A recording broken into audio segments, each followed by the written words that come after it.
중국은 유목민들이 자국 백성들을 겁탈하거나 재화를 빼앗아가는 침략을 막기 위해 만리장성이라는 비용을 지출할 줄 아는 투자 전략을 갖고 있는 패권 국가입니다. 2013년 8월 시진핑이 카자흐스탄에서 육로 비단길 경제벨트와 해상 비단길을 제안하고 집권 초기 신장 우르무치 자치구를 방문했습니다. 그때만 해도 세계는 금융위기로 어려워진 수출 여건을 서부 대개발로 가는 고속도로와 철도 및 인프라 투자의 내수 개발로 극복하겠다는 보관으로 받아들였습니다. 새로운 비단길은 처음에는 1대1로라고 했지만 결국 지금까지 가장 야심찬 인프라 프로젝트 중 하나로서 벨트 앤 로드 이니셔티브가 되었습니다.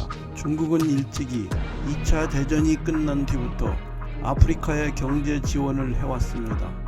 그것은 자원 확보를 매개로 했기 때문에 의심스럽지만 노골적인 견제는 받지 않았습니다. 하지만 금융위기 이후 신용경색에 시달리던 미국이 디레버리지에 나서자 중국은 그 틈을 파고들었습니다. 신자유주의 이후 미국 경제는 이미 소비를 할 수밖에 없는 소비 주도형으로 되어버렸습니다.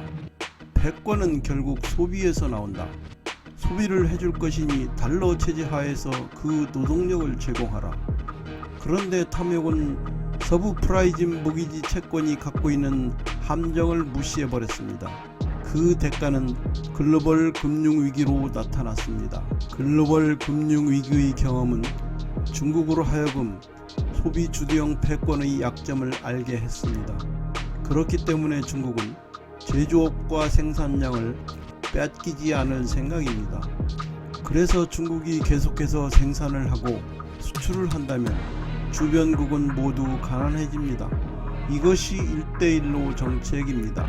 1대1로는 중국이 전쟁 등 만일의 상황이 발생했을 경우 미국의 해상 봉쇄를 피하겠다는 고도의 전략입니다.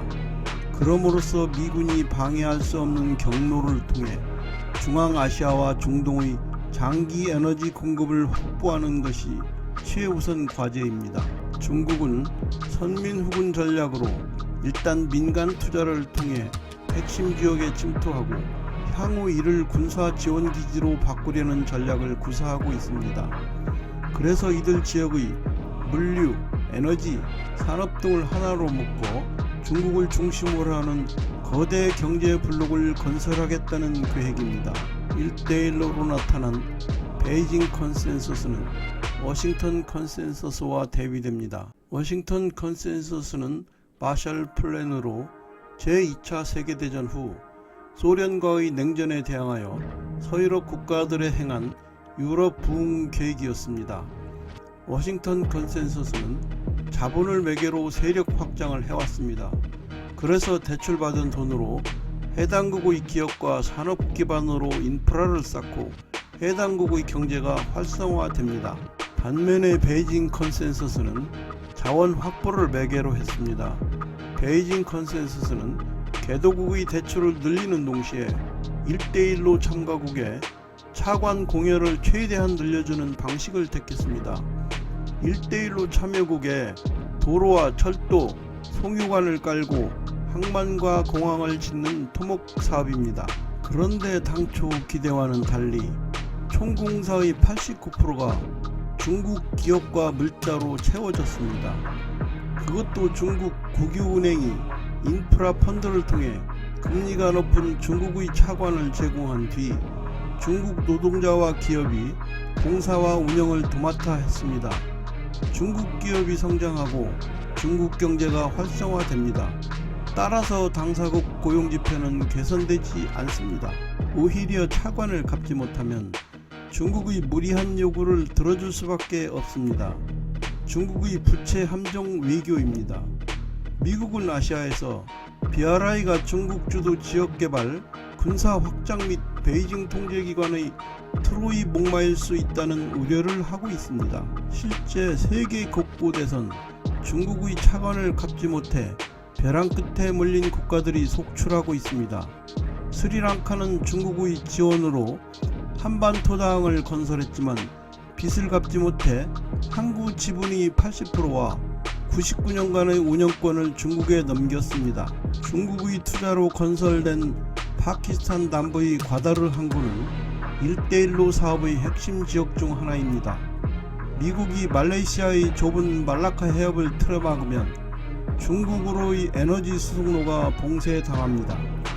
그렇지만 중국이 과다르를 확보해 송유관을 중국 서부로 건설하면 말라카 해협을 거치지 않고 에너지를 공급할 길을 열 수 있습니다. 파키스탄은 중국으로부터 철도, 고속도로, 송유관 통신망을 까는 사업비로 620억 달러의 빚을 지고 외환위기에 내몰렸습니다. 뒤늦게 빚의 함정을 깨닫게 된 파키스탄은 14억 달러 규모의 다이메르 바샤댐 건설 사업을 취소했습니다. 중국으로부터 거액의 차관을 빌려 쓴 지부티 역시 2017년 중국의 해군기지 건설을 승인했습니다. 동아프리카 홍해 끝자락에 있는 지부티는 수에즈 운하의 입구를 틀어막을 수 있는 군사 요충지입니다. 중국이 건설한 캄보디아 코콩 신항은 동남아의 정중앙에 있어 중국의 남방 진출 거점 역할을 할 수 있습니다. 인도네시아의 탄중 프리오크 항구는 말라카 해협이 막힐 경우 우회할 수 있는 인도네시아의 순다 해협에 있습니다. 중국이 투자한 인도 태평양의 항구들은 대부분 경제성은 없지만 말레이시아의 말라카 해협과 순다 해협, 페르시아만과 홍해 등의 전략적 요충지에 자리잡고 있습니다. 빚의 함정에 빠진 국가는 하나같이 1대1로 사업을 추진하는데 전략적으로 중요한 위치에 자리잡고 있습니다.